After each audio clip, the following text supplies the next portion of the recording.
thank you for joining us to explain some of the changes that have happened to our portal, YourCAM, in the last couple of weeks.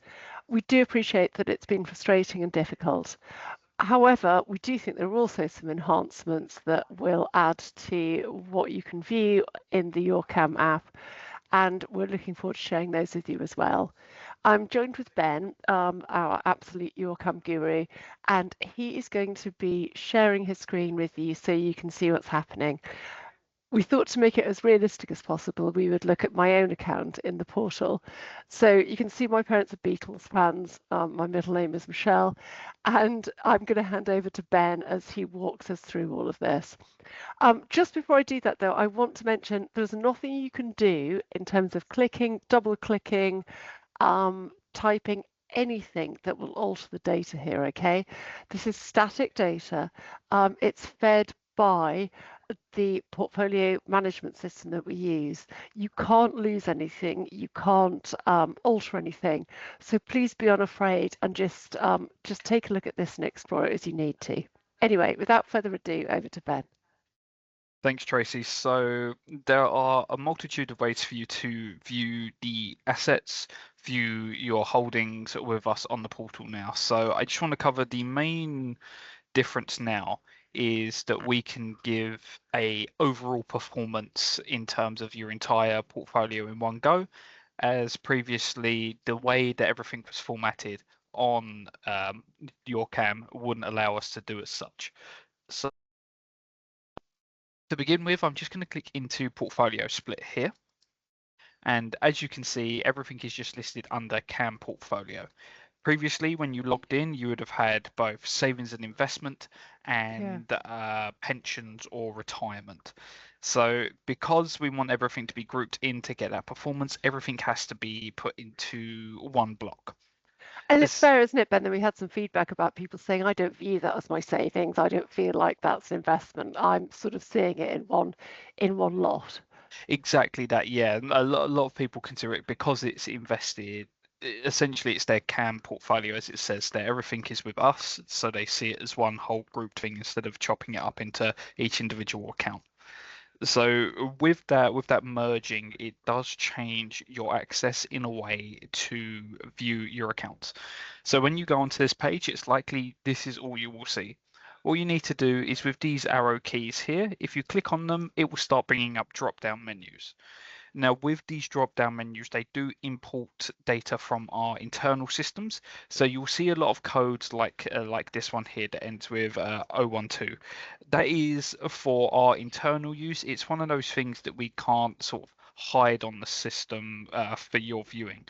It's an internal code where we group by portfolio, so we know if another account was created under this portfolio to link it under that specific number. Thanks, Ben. But we're going to come on, aren't we, to explain exactly what numbers you need to reference if you're going to make payments to us, or indeed if you want to ask for withdrawals, because that's a different number, isn't it? And it's fairly straightforward. So I'm making it sound more complicated, but we will explain that too. Exactly that, yeah. So everything is held on the system itself. So with that, when you click this drop-down menu again, you will end up with a similar code, just with P1 at the end. So the P1 stands effectively for Portfolio 1. If you had, so this account will contain a ISA GIA SIP. If you had a discretionary gilt portfolio, a direct equity portfolio, or an AIM account, they would start to fall under sort of P2, P3. So if you had this execution only account, then an AIM account, then a DEP account, you would have multiple portfolio codes there. That's just so we can differentiate the investment structures for the specific types of needs that each of these accounts would have. Thanks, Ben. That sounds really straightforward. So as we're looking at my account, we're going to see a Gen, an ISA and a SIP, aren't we? And so I know that you have spoken to me previously, the ISA won't start with an I, will it? Is it an H it starts with? Yes, so when I click on this drop down button here, you will have your free accounts. So the ISA Yeah, itself ends rather with HO1 instead of IO1. right. That is just a simple, if you quickly look at this while you're typing in to make a payment, you're losing the reference. We didn't want an I confused with a 1, so it ends up as a 101. It's very clearly a H. If it was inputted incorrectly, that goes to our bank account that is held with the custodian. That is just for our money coming in and our money going out. So even if there was a wrong reference, if you are making a payment, I'd always recommend speaking to your investment manager, letting them know the amount, and if so, letting them know when that was paid, so that we can on our end monitor for the amount. If we can't see it on the system, we can always check and get that applied. Just in case, with these references, you might accidentally hit the 0 key twice. I've done it before when I've made payments. So it's always something that we have processes in place in the back end of the system to make sure we can apply that money. I'm so glad you mentioned that, Ben, because there's nothing that can go wrong here, folks. Okay, it's all going to our own client bank account with our custodian, and as Ben says, it's really helpful if you can use these details, but if you should miskey them, then it's not a big deal either. Thanks. Back to you, Ben. Yep. So as you can see, you have each individual account. I'm just going to show what one of these drop-down menus does. So the final drop-down menu will bring up the investments you're invested into for each portfolio. So with this, if you were just looking for a specific fund you're invested in, just your ISA, you'd be able to click that drop-down menu and find those details there. These pods still work the Right. same as they done previously.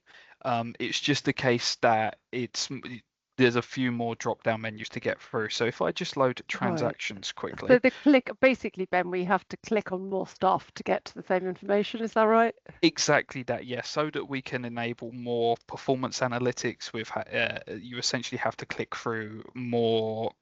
You have to click through more to access the stuff you were looking at previously. With that as well, we are looking at the functionality of this of the portal for you. Understand with this and with the mobile app as well, just covered in a separate video, there is a lot of navigation which can cause a lot of frustration and issues. So we're looking at the best way to either streamline that or the best way to sort of smooth the process over so it's easier than having to click continuously. Yeah, like Ben says, we're listening, people. So if you've got some good ideas, then please share them because we do want to make this as effective as possible. Yeah. Then one of the other things when it comes to the change in our internal custodian, when it comes to your transactions, is you'll see here with a few of the ones that have taken place just at the end of October, the descriptions are just listed as buy or sell. If you download these values, you keep these as for your own personal records. This should hopefully help if you came back in a year's time to make things clearer. Our previous custodian, as I'm sure many are aware and has been raised to me, some of the language they used was quite confusing. I've just highlighted this Mm. one here. It says transfer to, transferred to. That is just how their internal system was built to receive and sort of code information. It was something that was out of sort of our reach to amend.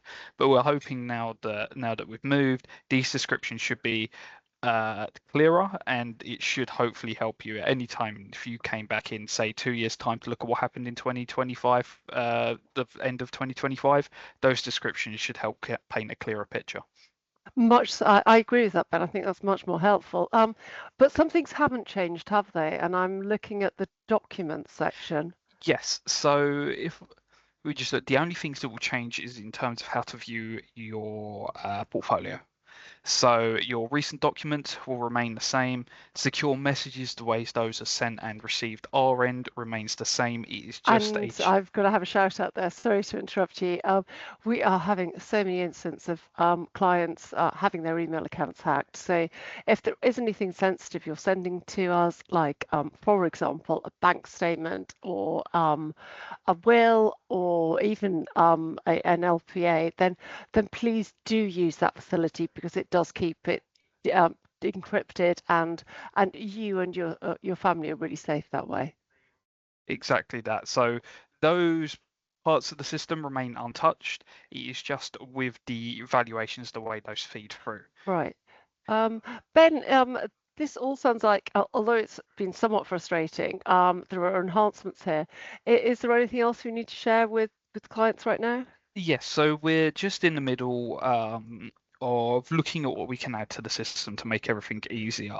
The what I'm going to go through, so just for reference, we're recording this on the 6th of November. We only made this page live earlier today so that we can check it through. So when you look at this, it may not have the full functionality.